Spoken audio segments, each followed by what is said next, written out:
Good evening. What's up? What's up? What's up? It's your girl, Erica or Peg. Those of you that may be familiar with me, my content, being live here on Facebook, YouTube, and Instagram. Let me know where you're watching from. I am so excited that it's Friday, y'all. Woo! This was a week right here. Was this a week for you? Listen. I was glad when they said unto me, it's Friday morning. It is Friday evening. How was your week? How did you do this week? We have been having some great conversations on Friday night. And I got to tell you, I've been looking forward to coming back to this spot to meet you guys on tonight. We are building and having an amazing time just talking about soul work, soul talk. This is my Soul Talk live show, and it is a chance for me to not just introduce, but to inform you of various revelations that I have garnered over the years through the leading of Holy Spirit. God literally directed my steps. He told me that he was pulling me from the front line to behind the scenes to be able to help people heal at the soul level. And back when he challenged me with that, I had no idea what he was talking about. I was not even that familiar with deliverance back then, but I'm telling you, coming up to this day, this hour, and this time, oh my God, it has been a journey. And I want to bring you along. I want to help some of you all. Now, listen, these Friday nights are, of course, free. It's my pleasure to come here and to talk to you, but I can't explore your individual situation on this platform. If you are in need of one-on-one counseling, if you are in need of one-on-one sessions, listen, my summer is open. I'm opening my books for the summer. I don't take on too many clients because if you have been following me, you know that I am in a doctoral program. And y'all, it's getting intense. We are in the last 3 weeks of the first term. And those first few weeks were amazing. It was a breeze. But now it's projects and case studies and homework for real, y'all. So when I'm missing, when I say see y'all next Friday, extend grace to me. Grace, grant me grace. I promise you, I'm going to be here with some great information.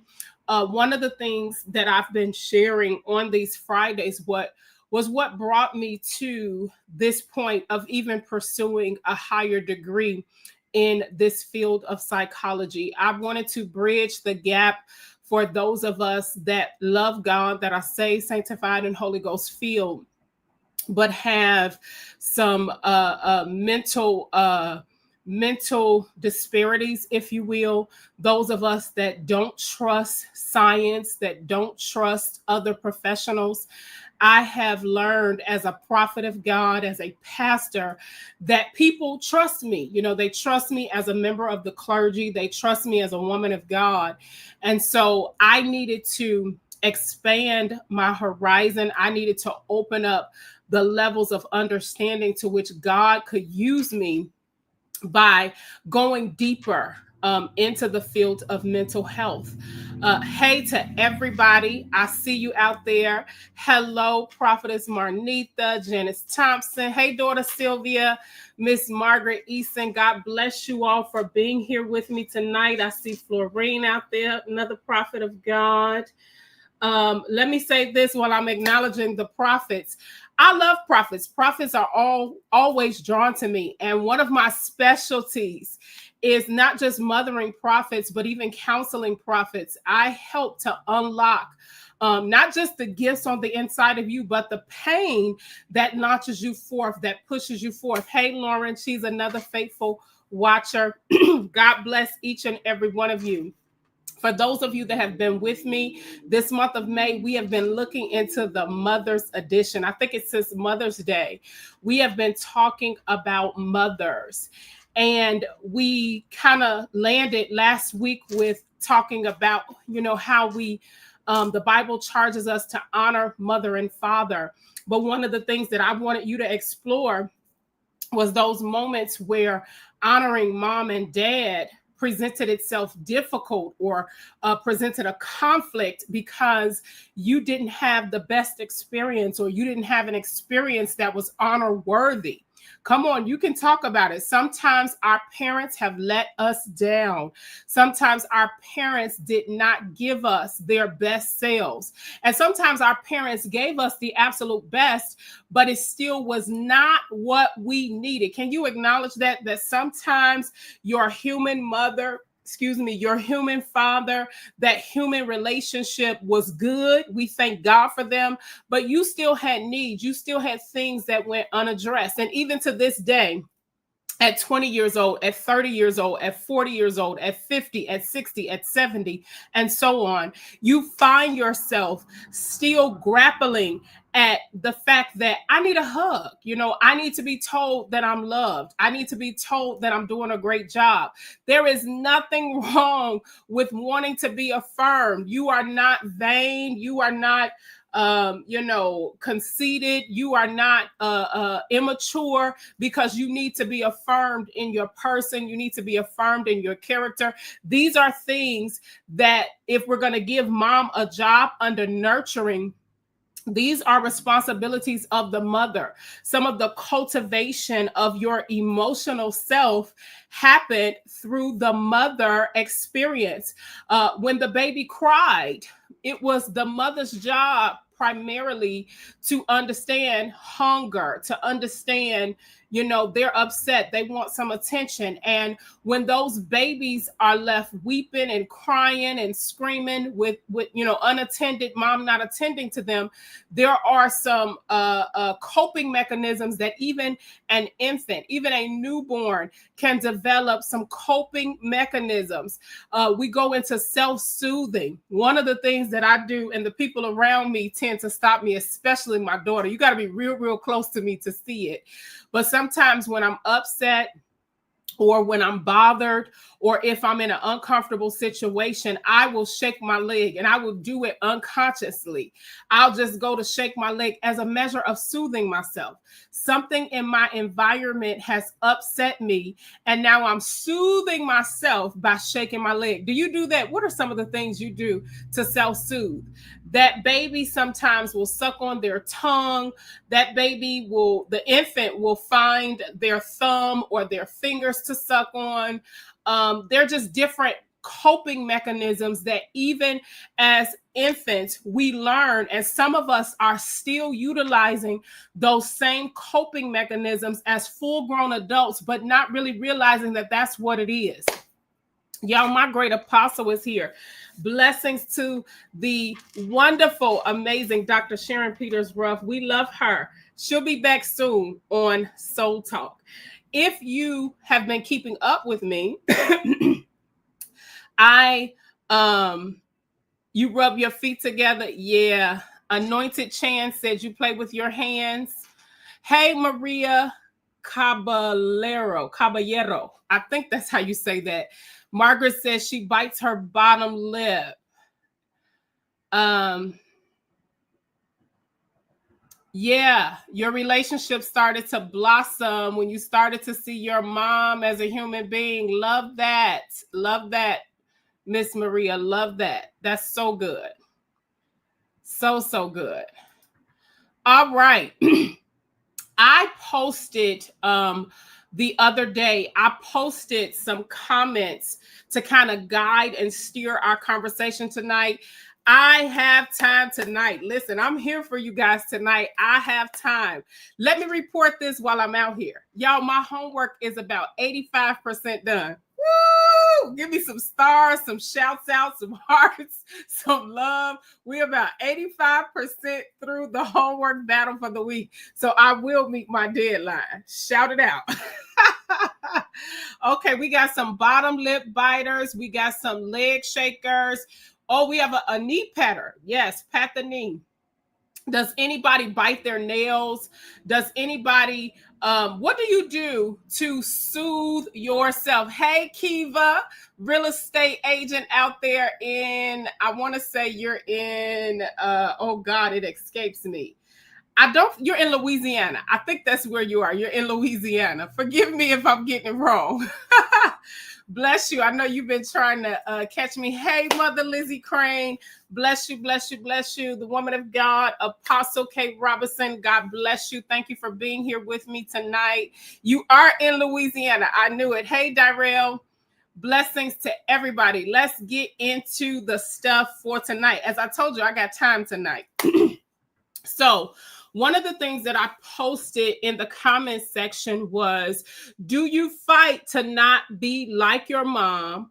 Or on the opposite, do you fight to be just like her? Were there patterns created in your childhood that you're either running from or you're trying to recreate?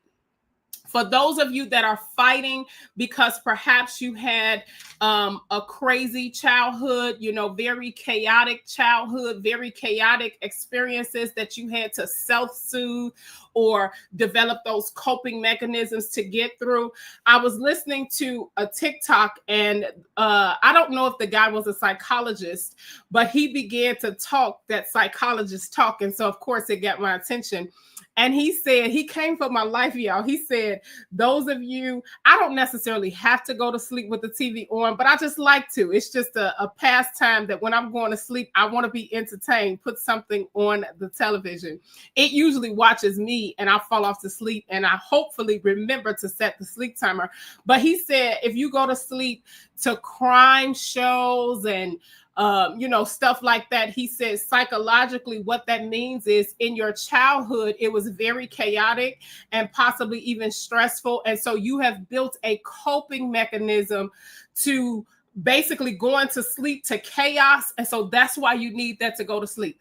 I don't necessarily need the TV on to go to sleep. I can shut everything out. If I have done everything I'm supposed to do in my day, usually by the time I hit the bed, I am exhausted. And I'm also not a person that needs a whole lot to go to sleep. Once Erica's head hits the pillow, listen, don't try to have a conversation. Dr. Peters Ruff is on here. She'll tell you, you will be talking to me while my head is on the pillow.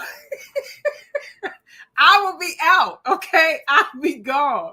You will be talking to my breath and my pillows and everything else in the room. I have traveled with her. So I said that to say, are you fighting to not have your childhood experience? Are you fighting against it? Sometimes in the process of trying to fight something, subconsciously, you end up running directly into it. Let me go into my childhood a little bit. One of the things that used to bug me so bad, y'all, my mother, oh my God, she was what I consider, my daughter considers me an OCD cleaner. Like my daughter be like, Ma, you just do too much. You're too extra. I like a clean house. I like to smell the clean in my house. Okay. When I come home, it needs to smell like the Pine Sol, the Fabuloso, the bleach. I want to smell clean air. Okay.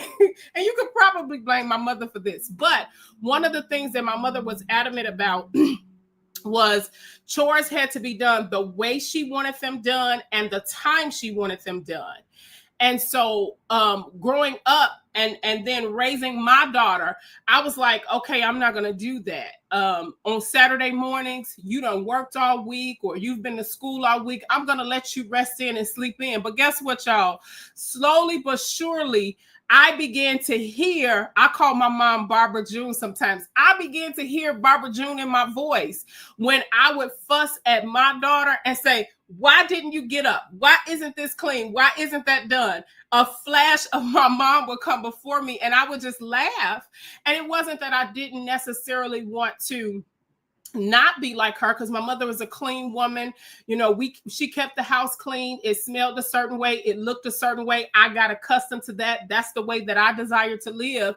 But in telling myself, because I did not like the way she would force me to get up on my seemingly only day off, my only day to relax, and want to put all this pressure, I said, I'm going to do the complete opposite. But I found myself over time enacting the same behavior subconsciously.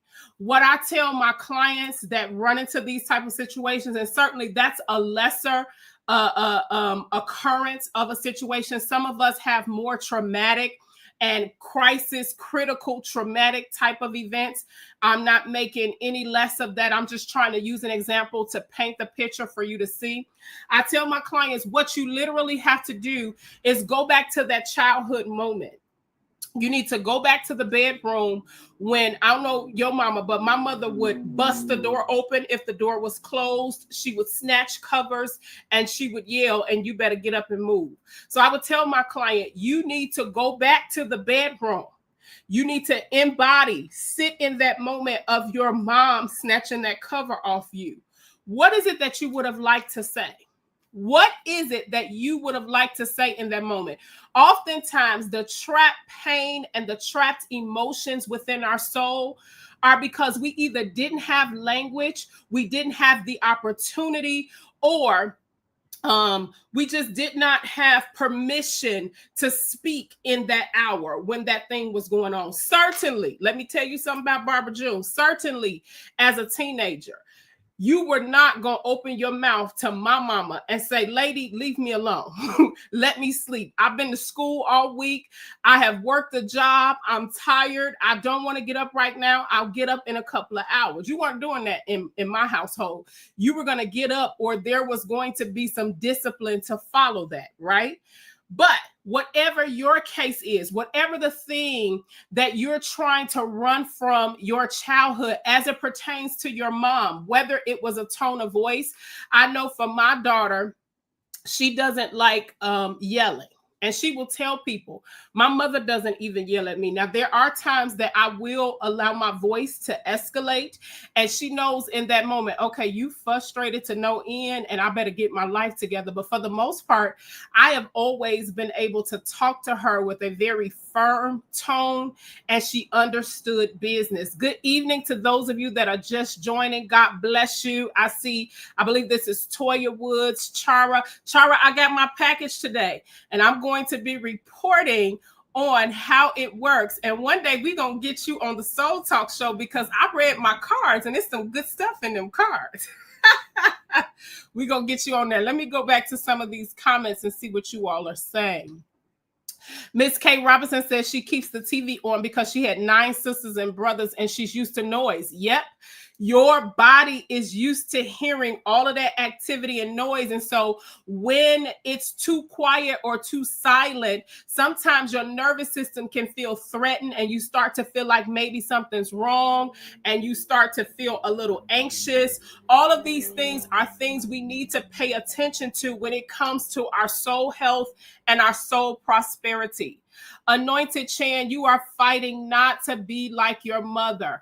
What I want you to do in that fight to not be like her is to actually do what I just talked about a few minutes ago. Go back to the traumatic moment that you experienced or that you remember. And I want you to journal about it. Sit in the feelings, allow yourself to sit there to actually process what took place. And I want you to give yourself permission to speak. Give yourself permission to speak. Another one that we might fight against, and I'm hearing this as we go. I didn't necessarily prepare for this one in the comments, but were you ever told to shut up, as a child? Shut up. Don't spew my words. You don't speak when grown folks are talking. And so now you're an adult and you're sitting at grown folks' tables. You're sitting in spaces that you need to speak, but somehow you're muzzled. You've got to go back to that traumatic moment when there was harm, when there was hurt, when there was some type of activity that muzzled you. And you've got to give yourself permission. I want you to write that in the comments. I give myself permission to speak. Some of us are not speaking and interacting as adults because our voice has been arrested to the child us. Our voice has been arrested to our childhood experience when we were forbidden from speaking. We could not address certain topics. We could not address certain things. Were there things in your childhood that were a no-no and you struggle with today?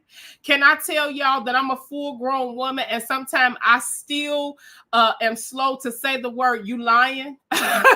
Listen, my mama would pop my mouth so quickly. And I'm a prophet. So when I I did get in trouble, it was because of my mouth. Now, I didn't always get in trouble. One of these days, I'm going to have to bring my mother on the show so y'all can hear some of this stuff from her. But I got in trouble. I had a smart mouth because some stuff just came to me, and I would be sitting in the midst of adults because I was an only child by my mother. And I would be like, XYZ, girl, if you don't shut up and go sit down, give yourself permission. That's right. Hey, Jordan. God bless you, Jordan. Hello, everybody. Thank you for coming in here tonight. Thank you for watching with me. Hello, Derek. We got to get you on Soul Talk Live for the men next month. We're going to be doing the Father's edition, the men's edition next month. Y'all, I'm coming for the daddies. I'm coming for the men, the sons, the fathers, the daddies, because we need to be healed, men of God. We need to be loved. And a lot of the things that are in your soul that has you trapped, there's a lot of men that your voice is trapped, your manhood is trapped. You have an image of what a man should be, and you've been striving to be that man instead of embracing the man that you are, and there's a gap between the two. Come on, let the solutionist help you. Hey. I got some smart mouths on here too. Wow. You got popped in the mouth, chart. Listen, I got my lips snatched. I got told all time, girl, I'm going to beat you down if you don't shut your mouth. My mother's favorite words, even to this day, don't spite or no, don't spute my words. I think like dispute, she would say, don't spute my words. In other words, she knew what she was talking about, and I'm a child. I don't. Yes, give yourself permission to speak. Take a deep breath on that one. So, those of you that are trying to create the opposite family dynamic that you grew up in. Some of us grew up in toxic, dysfunctional families. We grew up in toxic and dysfunctional households. And so now that we have come into family dynamics, we work really hard to create a different experience. How many of you can identify with that? Now, I didn't grow up in a seriously toxic environment. It was toxic. It was absolutely dysfunctional. But when I look back over my childhood, it was a very loving environment that produced some greatness. It produced some greatness.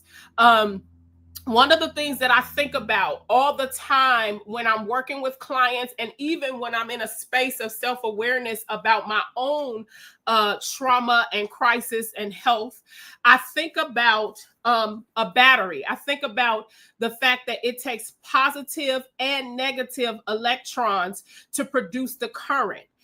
If you had an all perfect life, we would not have the vessel that we have in you today. Do you know that you are a vessel? Do you know that you are worthy? Do you know that you matter? Do you know that who you are is somebody that is not only important to God, but you are important to your family? You are important to the experiences that have yet to come to be in the earth. There are spaces and people that are literally waiting on you with all of your pain, with all of your trauma, with all of the things that you don't even like about yourself. They're waiting on you. They're waiting on you.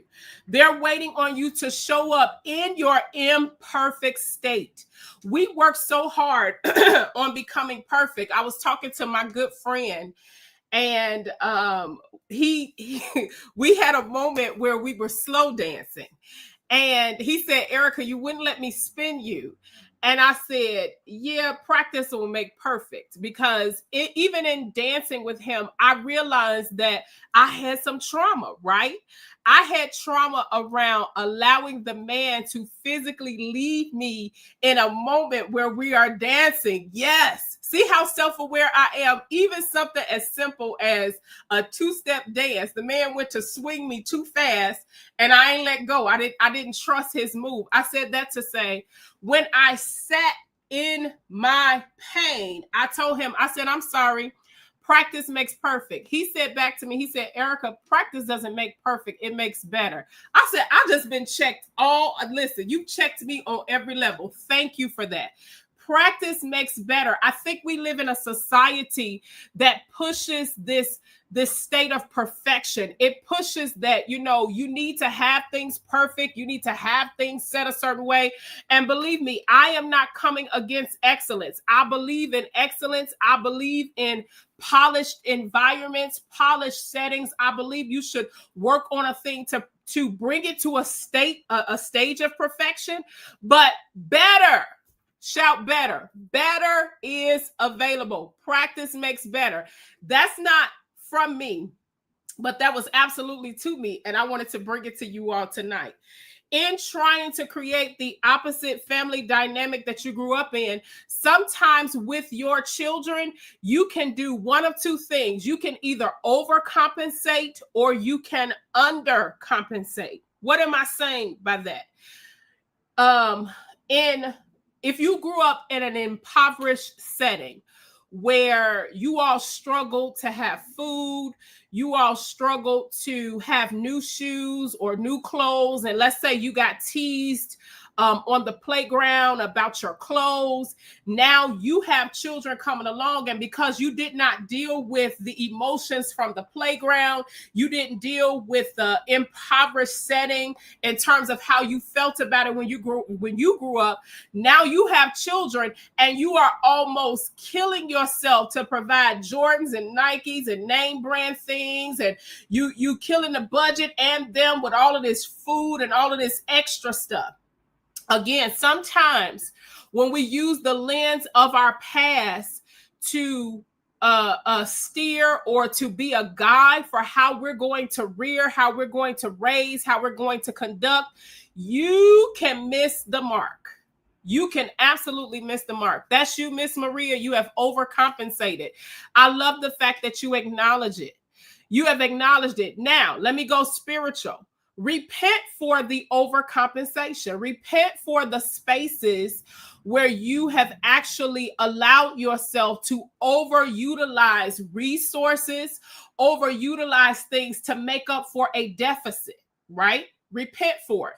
Then after you repent, seek out change. You really have to train yourself how not to do extra, and that this grace truly is sufficient. I'm telling y'all, when you do real soul work and you get into real self-awareness, it changes every aspect of your life.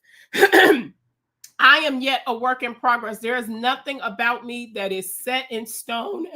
There's nothing about me that's absolutely final or done.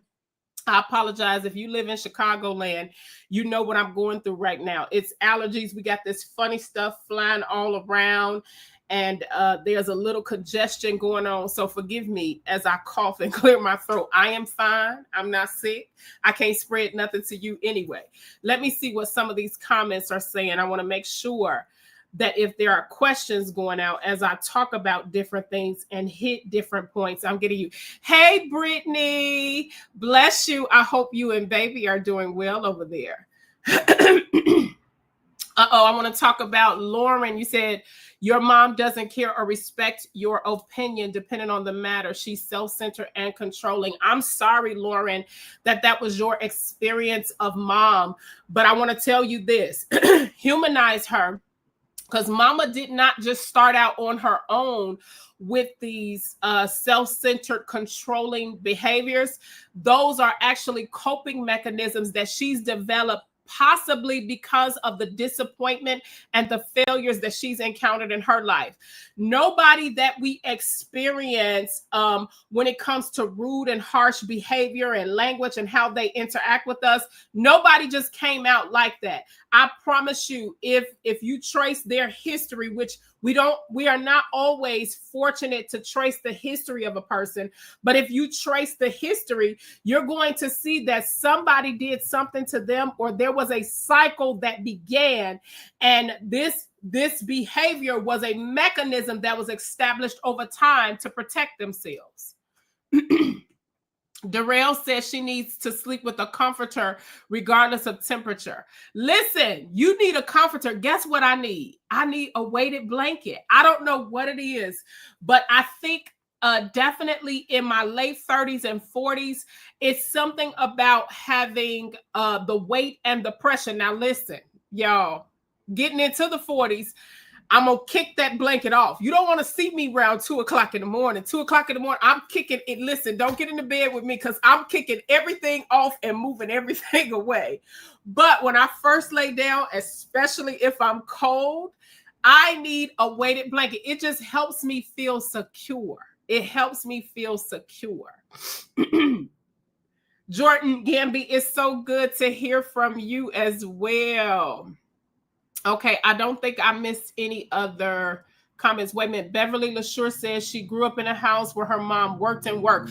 Okay, so you grew up with the mom that possibly in her childhood, there were deficits. There were things that, you know, were missing or not there. Or she could have just learned a work ethic and that just became her way of life. You know, I gotta work. It could have been instilled in her that, you know, you don't survive or you don't make it unless you work. There are reasons for why we grew up in the environments and the systems and the places we did. Wow, Darrell grew up with 25 females in the same house. Oh, that's a whole nother other. Okay, I'm not even gonna try to break that down. 25? My God. I've only had, well, in my childhood, there were 22 of us living in a 2-flat building. There was occupancy to the second floor, the first floor, and the basement. But we still didn't feel crowded. But 25 women, good Lord, we send grace your way because we know you working through some stuff. Florine said, not much encouraging growing up, but now she encourages you a lot.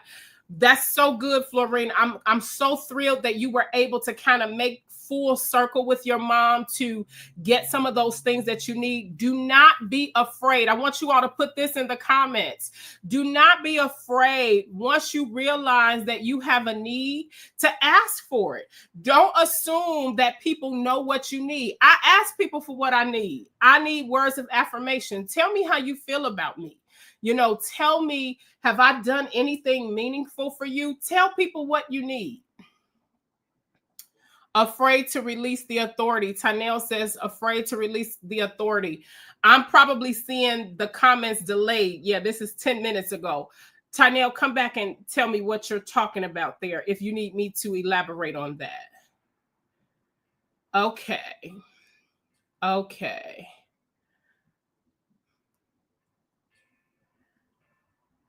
I realized a lot of people in my mother's generation were just told to do what they were told and not able to ask any questions. So a lot of them can't deal. A lot of them. And that's a great point, Brittany. Excellent point. Some of the things that you have to take into account as you navigate soul healing is the generation to which the person that you are dealing with came from. I don't know the age range, so forgive me for not being specific, but we have a silent generation. We have the baby boomers. Then I think we have Generation X. Then we have millennials. Then I lose it after that. After millennials, I want to say I gave birth to a Gen Z. I think she's a Gen Z. You have to consider the different generations. Now, something I will tell you off the top is the silent generation did not do a lot of talking. The silent generation, that is a generation that a lot of them are either older now or have completely passed, but they didn't do a lot of explaining and talking. What it was what it was, and you're going to keep it like that. Let me shift from the mother and soul talk part to a little bit of the dating scene. Back in the 40s, 50s, and even beyond, one of the reasons that we had a lot of family dynamics was that was the era that we lived in. That was the way the society was reared. Pretty much after women gained their rights in the 70s, you start to see the breaking off of the family dynamics in terms of men marrying women and building families. You didn't see a whole lot of that. And I haven't done a whole lot of research, so I'm not going to weigh in too heavy there. But when I did take the few classes that I did around marriage and family, it broke down these different structures that ultimately have either taken away from the family dynamic. There are breakdowns in there.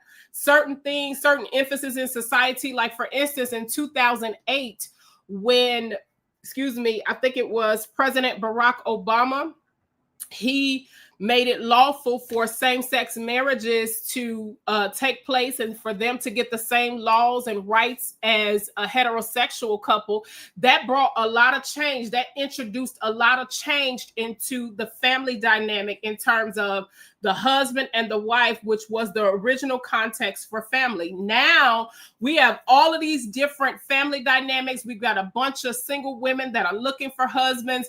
We've got women that are educated, that are making money, but they don't necessarily have suitors that are either comparable or at the same level, or at least can come together to figure it out. It's so many different dynamics that play into that. I brought all of that up to tell you that sometimes you cannot just consider, this is my mom, this is my dad, this is my person, why are they not doing right? You've got to look at the perspective in which they grew in. You got to understand some things about their human experience and what shaped and molded who they are and what they were able to either give you or not give you.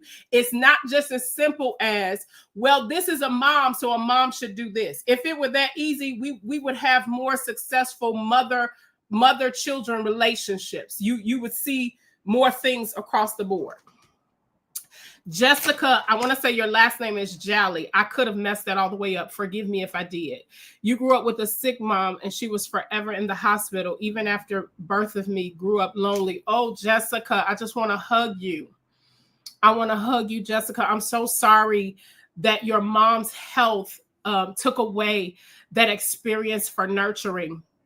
And I pray that even as we talk through things in this Soul Talk space, that you at least come to terms with the needs that you have. And one of them may be, you just need a hug. Sometimes you probably don't even need people to talk to you. You don't need anybody to reprimand you or to discipline you. You just need somebody to grab you up and hold you and hug you. Y'all, don't be afraid to ask for what you need. Do not be afraid to ask for hugs. Do not be afraid. People never talk about the General X. I think you're talking about Generation X. People talk about Generation X. Generation X, I feel like I'm more of a Generation X. I think I missed the cutoff by like 1 year. I think Gen X cuts off at 81 and I was born in 82, but my soul is entirely Gen X because some of the millennial ways are not my way. Some of the millennial behaviors are not my behaviors. But Gen X is that generation that had options. Gen X, so the baby boomers were workers. You know, they went into the factories, the steel mills, the warehouses, and they caused like the economy to boom from the depression that the silent generation lived through, right? So the baby boomers were hard workers. They are some of the ones that set the standards that in corporate America we're living through now. A lot of the baby boomers are headed into retirement. Even Gen X, if they've lived right and have done some things right, they're the next leg up to retire. But Gen X generation had options. They could go the school way. They could work jobs. They had choices on, I want to get married, I don't. There are a lot of Gen Xers that, you know, I live a good life by myself. As my apostle says, I don't want my life complicated. There are a lot of Gen X generation that were not for the complicated life. So I know quite a few Gen X's that don't have children. They live alone. They are single and they still live full, productive, happy lives, but they are so vastly different from the baby booming generation. The baby boomers did have families. They worked jobs. The baby boomers, from what I could see, were really, really hard workers. They stimulated the economy. Gen X, some of them, you know, got into some entrepreneurship, but they had options. Each generation has had a different set of circumstances around the formation of who they become, okay? I'm taking us all off the map, all over the place in terms of talking about soul stuff. I hope y'all are following me. Anointed Shan, you bring up something very, very important. Let me show your comment here. My mom operated out of fear, shame, and anger. She was scared to go places and do things. There are so many parents that operate from the place of fear. Many of us have had to go round after round after round to break fear off of our lives because our parents raised us in fear. Okay. Our parents reared us in fear. Something traumatic happened. They watched something on the news. I know my mama used to tell me, girl, you can't get no tattoos. Your skin gonna fall apart. I had a little bit of a rebellious nature to me. Girl, you can't do that because such and such. And I was just like, always like, I can't do it. I don't know. I've always kind of had this. When you tell me I can't do something, no, I can, and I'm going to, and I'm going to try it. Even right now, I'm supposed to have an allergy to seafood, which I know I do have some level of allergy. I'm totally allergic to fish, but I don't think I have an allergy to shrimp. Y'all want to know why? Let me tell y'all my traumatic story. Let me tell y'all listening to me. Give me your hand. I need your hand tonight.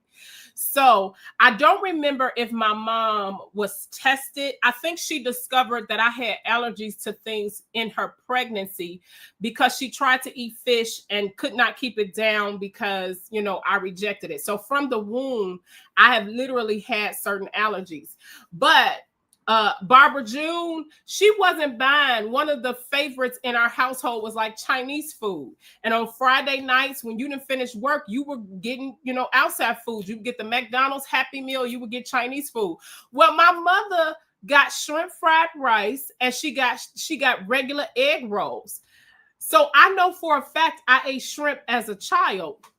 But growing up as an adult, being around fish or somebody cooking seafood, I've automatically said that I can't consume any of that. Y'all, I think I could eat shrimp. That's the bottom line.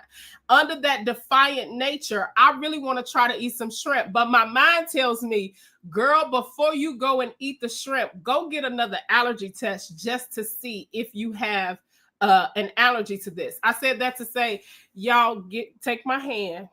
Let me breathe. My mama disregarded my allergies. That woman she wasn't stunned. Now, fish was something different because you could cook fish in the house and you would see my breathing change. Like there would be visible things. We would go to the grocery store. She would say, Erica, get that fish and put it in the bag. I put the fish in the bag. My eyes would swell up. So fish, we know for a fact that there is an allergy. But when it comes to shrimp, y'all, Barbara June was not ordering no veggie fried rice. No, ma'am, she wasn't. And I still tell her to this day, ma'am, it's not going to hurt you. It's not going to hurt you. It's not going to bother you. Thank you, Florine, for taking my hand. Let me see what you guys are saying. Florine says she stays to herself a lot and she's trying to change. She is trying to show herself friendly and establish relationships. She is not there all the way, but getting better. That is what counts.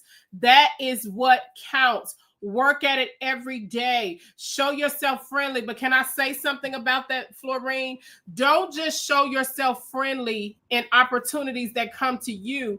You've got to extend yourself. You've got to go make it happen. You got to go out into the world. Sometimes you got to go to a store and strike up a conversation. Go sit in a coffee shop. As the weather gets nicer, go sit in the park.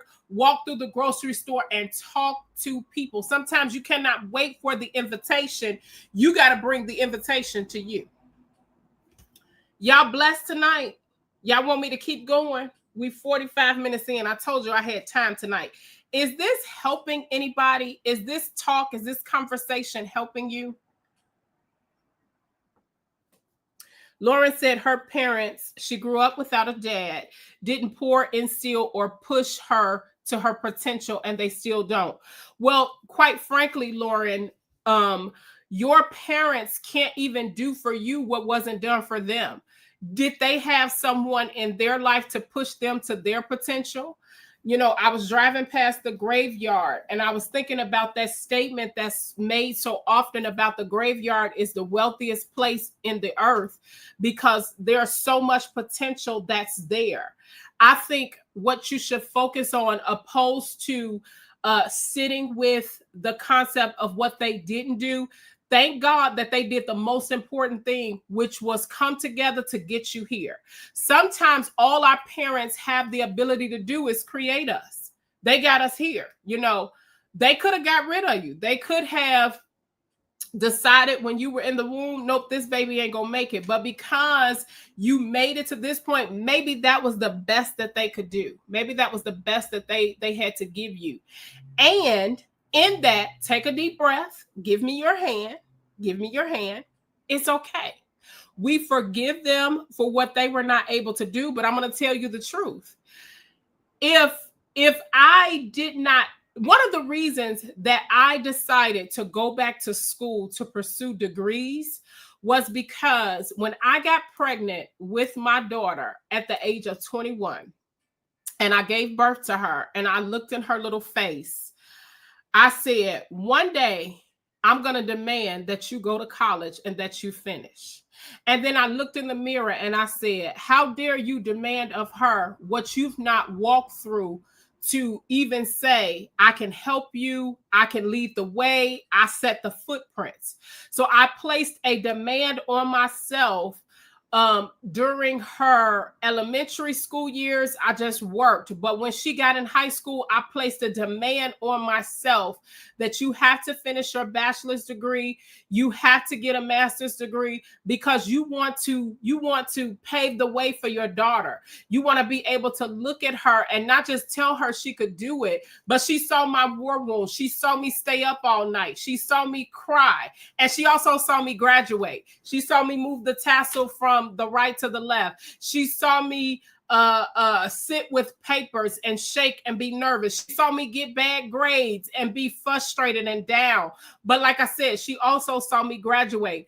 And now she sees me pursuing this doctorate and she like, can you stop getting degrees so that, you know, there's not pressure on me? And I said, sweetheart, I'm going to continue to apply pressure. But I said that to say to you, Lauren, I can't give you, without the help of Christ, what's not in me. When our parents fail us, I think that's Psalm 27:10. When your mother and your father forsake you, the Lord will take you up. There is nobody on the earth except Jesus Christ enters the story that can give you what they never had. I can be a great mother because I had a great mother. I can be an even better mother because I had a mother that did the best she could. But even in the places that she failed me, I learned through prayer and through trial and error to be better. Now, let me give you another component to being better in terms of not just running away from your childhood or trying to recreate your childhood. Let me give you another component there. You are parenting a person that's not you, and it's also not your parent. So you have got to consider your child as an individual and not just your baby. I don't remember what age it was, but I raised Alexandria. I attempted to raise her as an independent child. One of the most beautiful things that I think my mother gave me was a skill called independence. She did not raise me to be a handicapped, dependent young lady. She raised me to be independent. You figure it out. You feed yourself. You get your own groceries. You don't wait on a man. You're not looking for nobody. And let me tell you something in this great day.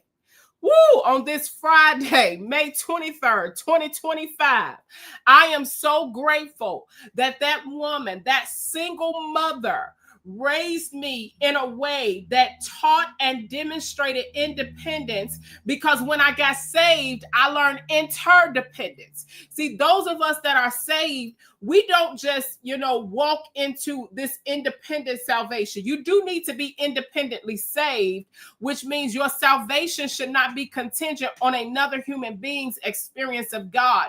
You need to be independently saved and decided about Jesus and your servanthood to him. However, when we talk about interdependence in salvation, I depend on God and his resources. I allow God's staff for my life to hold me accountable, to correct me, to rebuke me, to love me, to strengthen me, and to cover me. I allow God's staff to do that. You need to be interdependent when it comes to the things of God, but you got to be independent. I have discovered so many dependent adults. You are dependent on so many other crutches to be able to live. And it's like, that's not sustainable. That's not going to hold your life. That's not going to keep you. That's not going to be profitable in the long run. When they fall, or if death should become them, or if God should shift them, what's going to happen to you? Because you're too dependent. You need to learn. Put this statement in the comments. Interdependence. Interdependence. Y'all need me to type it out. Interdependence. I'm going to go back and read your comments. Learn this statement. I want you to work on that. Interdependence. Work on your ability to be interdependent. Now, what y'all saying in the comments section? My business requires, I was hiding behind the scenes of my boutique business, not doing photo shoots. Don't hide, Adrian, because of the lack of support. God has a staff that will support you. Don't you know that most of your support is not going to come from your family? Most of your support when it comes to business and furthering yourself is not necessarily going to come from family. We would love, it would be so ideal to have the ones that we share a blood relation to root for us. But to be honest with you, because of the very reason that I'm here tonight, soul trauma, soul trapping, soul issues, people don't know how to show up. So you got to keep going. Oh, Tanel, that's so good. Your mother apologized before she passed.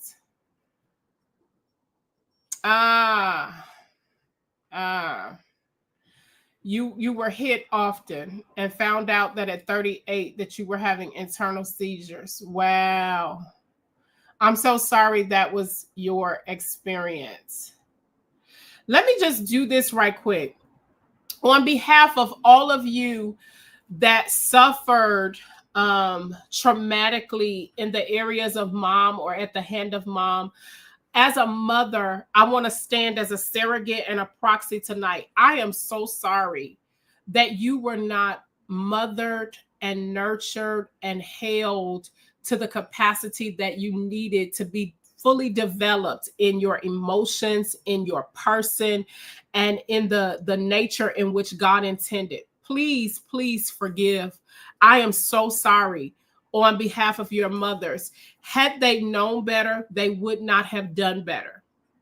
Had they known better, they would have done better. They would not have allowed what took place, or for that matter, what didn't take place, to continue. They didn't know any better. So take a deep breath. Let's take a deep breath. Come on. Release them. Release them. Release them. Your expectations keep you disappointed, even with the church. Oh, Anointed Chan, you might need to book a session with me, because expectations are not necessarily the thing that's disappointing you. You're probably still reeling from your last disappointment, which creates a falsity in your mind and a perception in your heart that makes you set standards for a reality that is perceived and not real. Let me make that make sense. Sometimes you have to sit with the reality of who is with you, who is present, who is there, opposed to who you want them to be. Okay. I would have loved for, let me just use my ex-husband. I would have loved for my ex-husband to get it right. I would have loved for him to, ask for forgiveness for his infidelity.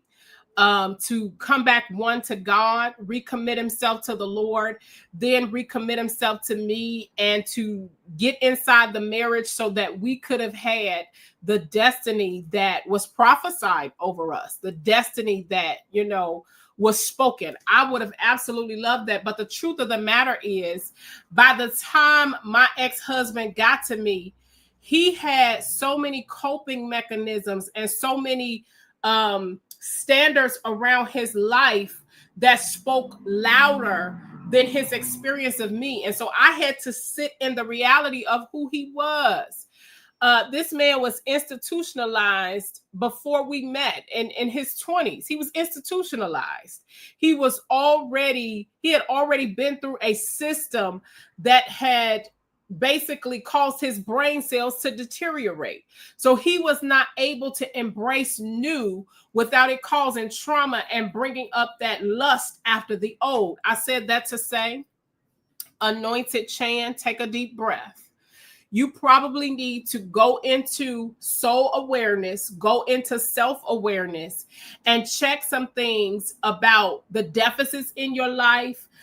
Maybe your father failed you or left you. Maybe your mother didn't handle some things. Go back and check those areas so that you can take these and you might not even have high expectations. Sometimes we just expect people to do the right thing. Y'all, there's a right thing in my mind and my understanding, and there's a whole different right thing in other people's mind and understanding. And without communication, you cannot have an expectation of an organization or a person. When I signed up for my job, I had an expectation that I would get a paycheck every so often within a month. That is an expectation that's written out. It was communicated. So therefore, if I go to check my direct deposit and it's not there, I got a case. But if I never signed paperwork and the job never agreed to give me the check on that date or even to pay me, how do I walk in with the expectation? Because it looks like a job that should perform like that. Are you catching me? Are you hearing me? Are you hearing me? Sometimes we build these platforms of expectations, but we don't communicate. Let me talk about the pastor. Oh God, I didn't mean to go here tonight. We supposed to be in the mother's edition. Y'all done shifted me all the way through relationships, generations, and now I'm gonna talk about the pastor. To be honest with you, we have done church wrong from the pulpit and the pew. We have put so much pressure on the pulpit that we have sometimes forced our leaders into performance when in all actuality, those leaders should have been processing some of their natural life experiences. Those leaders should have had a 5 governmental structure that did not put the pressure on one man, one woman, or one family to produce these levels of perfection for all of these different personalities, which has opened the way for sin to get in. We bridged gaps and created all of these falsities that when those openings are there and people start failing, that's how you get into sin. The Bible talks about, I think it's in Romans, anything not born from faith is sin. And so when we get, these expectations, my pastor needs to feed me. My pastor needs to have a good word every Sunday. My pastor needs to be in the pulpit 52 Sundays a week. If the pastor ain't there, I'm not coming.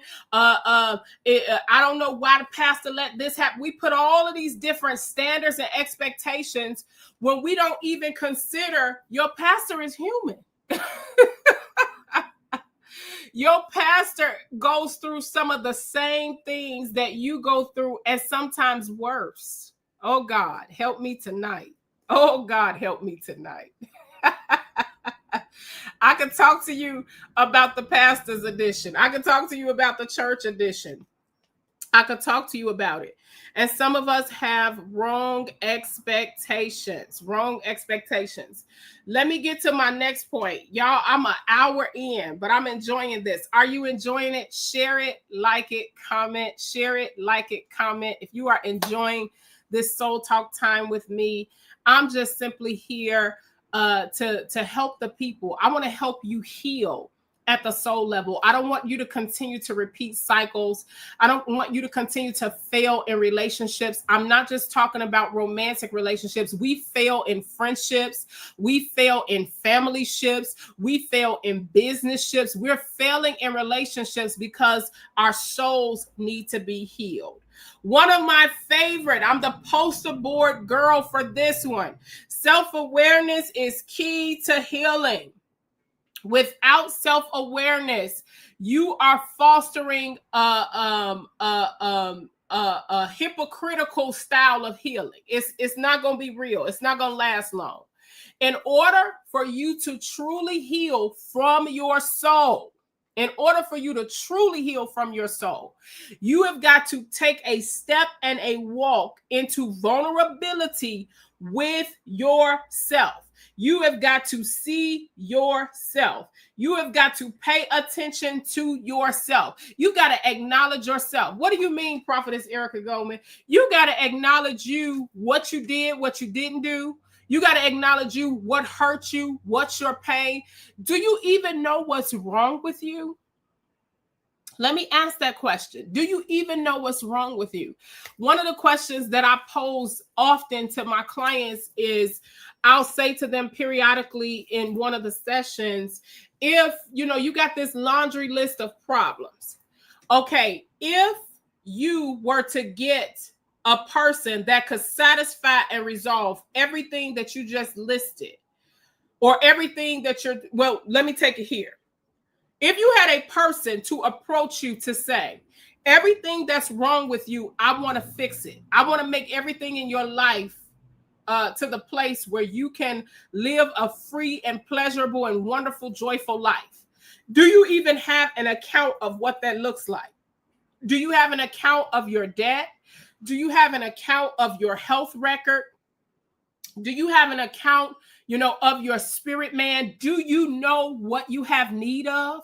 Do you know what it takes to make you tick? Let me tell you something.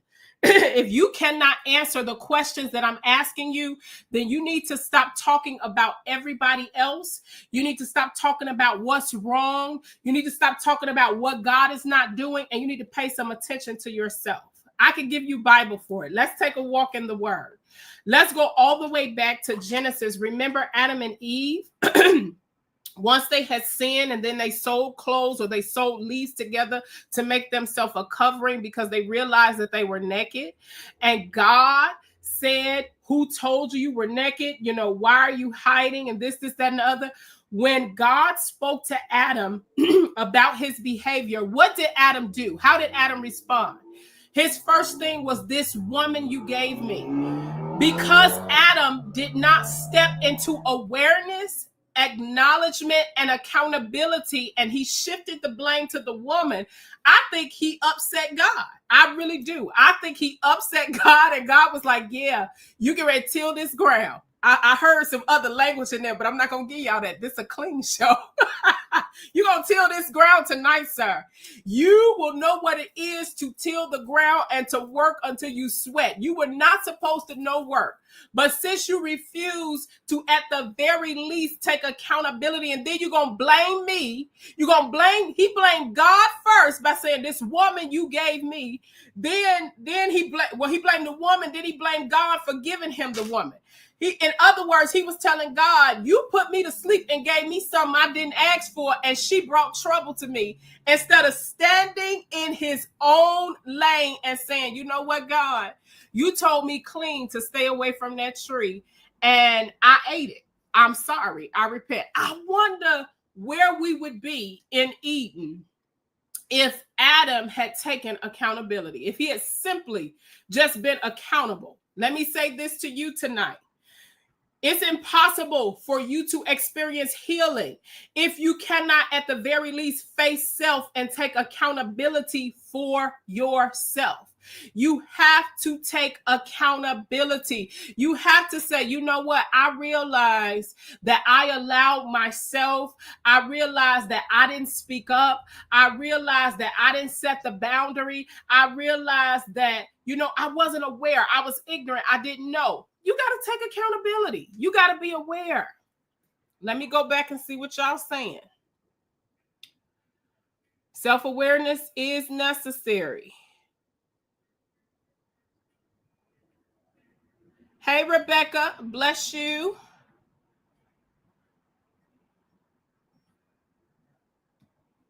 Come on, Bible scholars. Jeremiah 2, he said the same thing.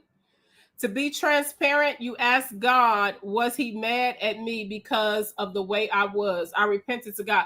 That is so beautiful, Florine. That is so beautiful. And I'm quite sure that in that moment, you had a powerful exchange with the Lord. I'm not even going to touch that exchange, but I know if I know right, behind you asking God that question, you had a powerful exchange, because sometimes, let me tell you something.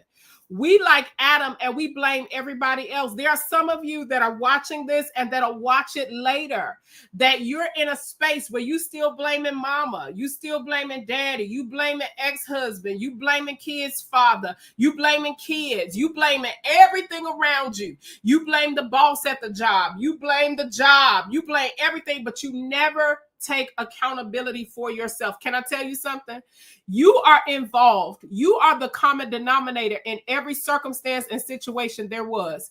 Even when you are the victim, there is still something there that you can take account for.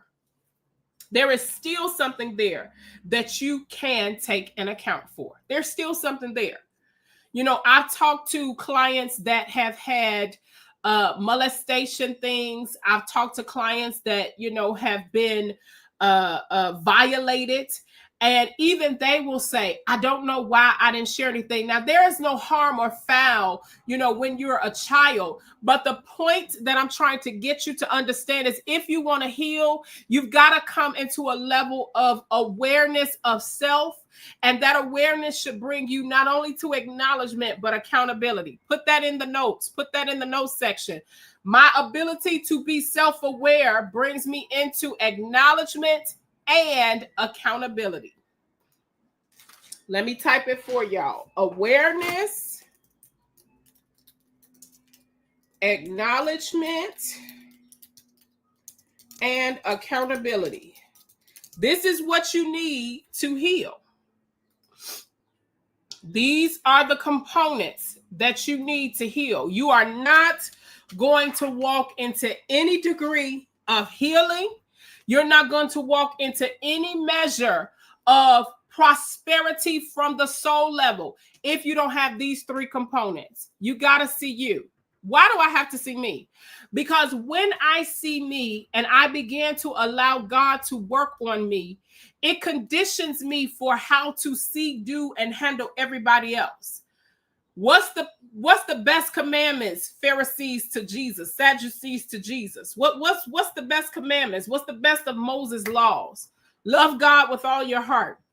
Number 2, love your neighbor as you love yourself. Beloved, you cannot love your neighbor if you don't know how to love yourself. I need to love me so that I can properly apply love without overcompensating, without undercompensating. I can properly compensate. There are some relationships that God cut off from us because we were overcompensating and in his way of that individual's life. Do you know that you can be in God's way, and sometimes to get you out of the way, he will allow an orchestration of circumstances to move you smooth out the way? That's so good, Lauren. How are you going to heal if you don't deal? Woo, let me show you on the screen. So good. How are you going to heal if you don't deal? You got to deal with you. You have to deal with you. You have to deal with you. You absolutely have to deal with you. Take a hard look at yourself. Get you a mirror, ladies. Get you a mirror, gentlemen. Take a long, hard look at yourself. I told y'all a few shows back, God made me look at Erica when she was over 300 pounds. And honey, it was not a pretty sight. I was like, ooh, can we please get somebody else to do it? And he was like, nope, this is what I have to look at. So you look at it. Baby, I cried. Oh my God, I cried. God was not, he was not coming down on me or tearing my personhood up. He was making me step into awareness and take accountability for how I contributed to what I hated about myself. He made me face it. Until you face it, you can't heal it. Until you get in there and start to deal with it. But let me tell you this part. You don't have to do it alone. Some of you have been trying to fight through and deal with things by yourself. You don't have to do it alone. You probably need God's staff. Who is God's staff? A pastor, a teacher, a counselor, a doctor, maybe a spiritual parent, maybe a parent. You need God's staff for your life. You may even need some friends. You know, there are seasons that our friends will nurture us through certain experiences. Remember Jonathan and David? And David was going through a season where Jonathan's father Saul hated him and he sought blood. He sought his life.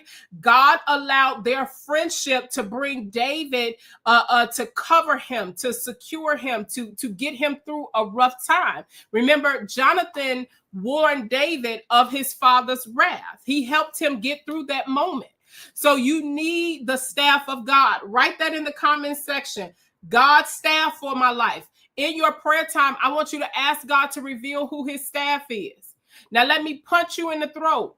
Sometimes God's staff is not just a friend or a person we love. It's an enemy. What does Psalm 23 say? In the presence of my enemies, thou preparest a table before me.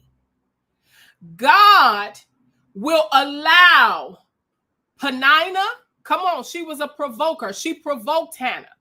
God will employ your enemy in a season where he wants to bless you, in a season where he wants to deliver you. He will allow your enemy to agitate you to get you to the fullest potential. Some of us been swatting away and getting away and praying away the very things that God sent for our lives, the very staff that God sent. We are swatting it away because we can't handle nothing. Let me tell you about myself. I've told this story 1,000 times before. You're going to hear it again. Take a listen.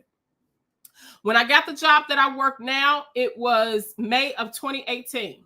I started this job. I was going through in my health. I was struggling. I was just, life was lifing, okay?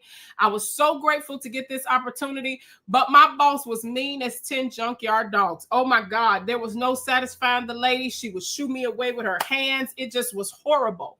And I remember having prophetic words. I had powerful prophetic words from apostles in my life and prophets in my life.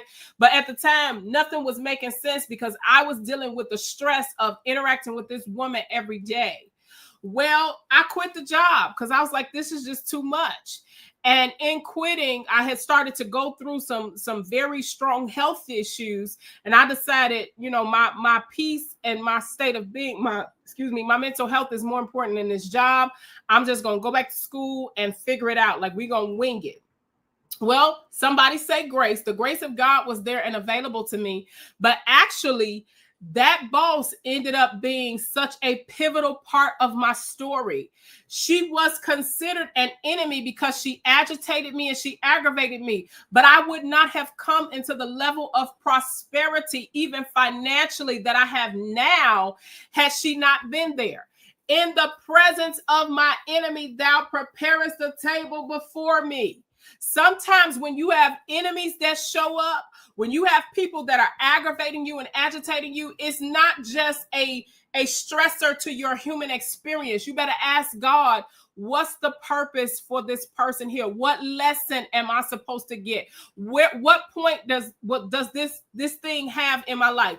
That boss taught me how to negotiate. That boss taught me how to use my voice. That boss taught me how to communicate in corporate settings such that I should not just fold into because I'm the lesser at the table. At the time, I didn't have a bunch of degrees. I didn't have this and didn't have that. So I always minimized myself and did not think I had the highest worth or value. Let me tell you something. Your worth or value is not denoted by your degrees. It's not denoted by your status in life. It's denoted by your ability to see yourself as God's daughter and God's son.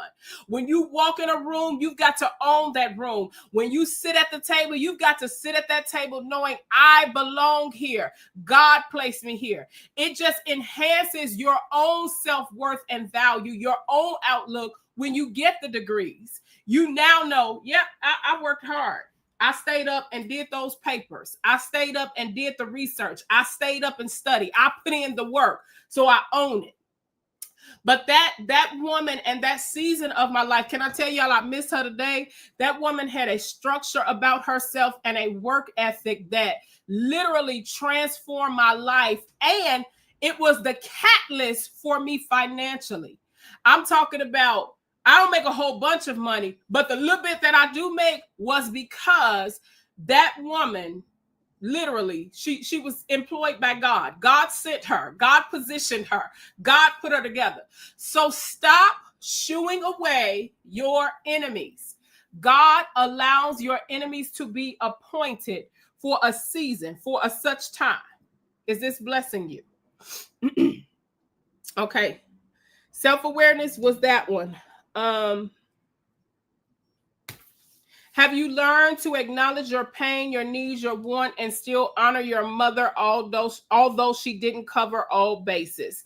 I think we've pretty much covered that. I think we've talked through a great deal of the mothering stuff. We still have one more Friday in the month of May. So I'm going to be bringing a compilation of everything we talked about over this month. I'm going to try to bring it together. If I come live next Friday, y'all grant me some grace, because like I said, I'm in heavy doctoral project work, and I don't know where my mind and heart is going to be by this time next Friday. But I pray that you have been enjoying these, I'm going to call them therapeutic talk times, these soul talk times. I pray that you all are learning something. I'm not just on here to chat and talk because I like going live. I'm literally trying to fulfill a mission that God placed on me back in 2012. He told me that people need healing at the soul level. I do offer one-on-one sessions. There is a charge. This charge is not for free. I do have degrees. I have a bachelor's degree in psychology. I have a master's degree in pastoral counseling. I am now in school to become a clinical psychologist so that I can now treat and diagnose mental health issues and take you further in bridging the gap. So I definitely have some qualifications. I am a prophet of God. I'm a woman that prays, that seeks God. I'm a student of the word. I believe in reading the word, not just to preach, not just to teach, but I eat the word for my daily life source. As the Bible says that man shall not live by bread alone, but by every word that proceeds out of God's mouth. I'm one that's going to sit there to understand and see what he said to the children of Israel, what he did to the children of Israel, so that I can apply it through the breath of Holy Spirit, through the wisdom of Holy Spirit. I can apply it to this modern time that I'm living through today. I pray that I said something to enlighten, uplift, to guide, and to encourage you to heal. It's time to heal. It is time to heal. It's time to come out of the blame game. It's time to step out of the old. It's time to step out of the past. Don't you want to live? This is May 23rd of 2025. Can I tell you that there is so much more ahead of you? There is so much more that God wants to do in your life, in your space, in your spirit, than to just continue to rehearse an old place, an old thing, and the past. Can I tell you that tonight? So it's time to heal. It's okay. It is time to heal. Okay, Anointed Chan, I want you to inbox me to book a session. Inbox me so that I can give you my rate. I am doing a special discounted rate. I don't have an expiration date on this rate. But I realize the economy is going through some things. People are struggling to pay rent, and they're struggling to get groceries and all of this kind of stuff. And there are people that are not struggling, but still need help. Inbox me today if you are interested in booking sessions with me. You'll have to start with a consultation, but I'm doing everything for a flat rate per session. And my rule is you've got to pay before you can book the time. I do have a couple of openings for the next 2 months, June and July. I do have a couple of openings. You want to jump in while I have this space? School is going to wrap up for me for a couple of weeks. And while it's wrapped up, I want to take a few clients. I want to help some of you all to heal from your soul. I want to hear your individual story. This corporate thing is great to sit here and to talk. I even love group work. I do group work. I've done this for organizations. I've done it for churches. I've done it for wives. I do it for couples. There is soul work. If you're a living organism, soul work is available. I do this and I do it well. My books, Shanika, why are you talking? Why are you talking about my books? Yes, I do. I do have some books that are not published yet. I need to get them published, don't I? Yeah, I know. I need to publish my books. We'll talk about it. Stay on me, okay? Stay on me. Stay with me. But I actually do have, I think it's like 4 different books that are in my archive files that just need to be published. Need a little tweaking, but need to be published. Mrs. Brown, God bless you, y'all. Miss Brown was a teacher at Holy Angels that I used to help out. I would come to her kindergarten class and help her out. She is here on this live with us tonight. We want you to live and to heal, Mrs. Brown. Love seeing you out there. Thank you for watching. Again, if you are interested in sessions, you can inbox me or you can email me at info@ericadgoldman.solutions. Let me type that out for you all.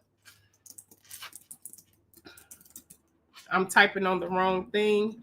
Help me, Jesus. I got too many devices in front of me. You can email me. You can inbox me. Just give me a chance to respond to you. But I am taking clients for the month of June. I'm not taking too many, so don't come at me too hard. I don't want to turn you away. But I have room for a couple of clients. I cut off the links on my website for people to be able to book through there. You actually have to contact me to book. Any pricing that you see on the website, I'm running a special right now. But I want to help you. I really want to help as many as I can to heal. Yes, Prophetess Marnita, I know all about the self-published. I have a spiritual daughter that's a publisher. I just have, I went back to school. The first time I started writing the book, which was in the pandemic, I went back to school then. And honestly, I just felt like I wanted to get a little bit more academic under my belt before I release myself as a published author. But honestly, those books are ready. I just need to take them out of they trapped in my soul. Everybody say, release, Erica. I give you permission. Type in the comments, release the books, Erica. Just type that in the comments. I'm going to release my books. I got books. I got a book called The Process that actually Holy Spirit was dealing with me as I was driving the other day. He said, this one is ready. You need to go ahead and put the conclusion in there and put it out. Oh, God. It's just books are so personal. They reveal you. I got a whole spiritual mother and apostle that I think she's an 11-time author. It may be 12. Forgive me. I know she's writing more books, but she lay her anointed hands on me and say, release them. Release the books. I will release the books. I will release the books. Yes, I will release the books. No K in my name. I'm Erica. No K. Erica. No K. I love y'all so much. Thank you for hanging out with me for this last 90 minutes, y'all. We've been live for 90 minutes. Again, I pray that you have been absolutely encouraged of the Lord. If you are interested in learning about soul sessions, you're not quite ready to book, budget's not there, go to my website, read some of the literature that's there. I will be updating some things in the days to come. But yeah, for the most part, on Fridays at 6, I'm trying to meet you all here to share some nuggets about souls, nuggets about healing, nuggets about understanding the importance of not abandoning your humanity, especially those of us that are saved, for spirituality. You can have both at the same time. Christ was both human and divine. He only accomplished Calvary in his humanity. He did not accomplish Calvary because he was God, because him being God, he would have done away with the process. He would have called on the angels and they would have dismissed everything. He finished Calvary. He finished the cross as a human man. That was the requirement. That was the requirement. I love y'all. Sweet holy kisses. I feel like y'all want to keep talking to me. I want to keep talking to y'all, but I need to get this homework done because I want to enjoy my 3-day weekend. Memorial Day is Monday. Listen, hang around your family, allow them to love on you, you love on them. Don't emotional eat this weekend. I want you to watch what you eat. Don't load up on the sweets. Don't load up on things just because there's a deficit or you feel like something's not happening. Pay attention to yourself. Is that leg shaking because you've entered the living room and some of the people in that living room make you uncomfortable? Pay attention to yourselves. Listen, if you don't have a church home on Sunday morning, I will be right here in this space preaching the good news of Jesus Christ. It's a powerful message. I have a powerful message as we conclude the May manifestation. I want you to join me Sunday morning at 9 a.m. at the Shepherd's Place. You can follow the Shepherd's Place on Facebook, on YouTube, on Instagram. We are live on all of those avenues on Sunday morning at 9 a.m. As I once said, people of God, I don't know if I'm going to be live next Friday. Grant me the grace to relax and rest and get my homework done. But in June, I want you to get some men. Ladies, I love y'all. I love women. I am a woman. But I want the men to heal. I want the men to grow. I want your sons, your nephews, your brothers, your husbands. I want you to get your husband, say, sweetie, we got a virtual date. I want to sit down and let's talk to this woman. Now, I'm not going to be by myself for the whole month of June. I got some powerful things for men, but I'm going to pull some men in to help me talk about those things that men go through, because I'm not a man, so I don't understand all of the aspects of what men deal with.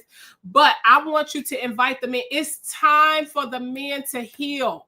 In the month of June, we're going to make it about fathers. I will do the first Friday to talk about the Father's Edition and kind of open up that world so we understand the role of the father and the deficits therein. If you got some father wounds, come on and join me in the month of June. It's going to be so good. But get those men in your life. Invite the men. Invite your baby daddy. Listen, tag that brother. The first Friday in June, tag him and say, sir, you need to watch this for the sake of your kids. Let's get into it in the month of June. I love y'all. I'm getting ready to sign off. Have a wonderful holiday weekend. I'll see those of you that join me on Sunday morning right back here. God bless everybody and good night.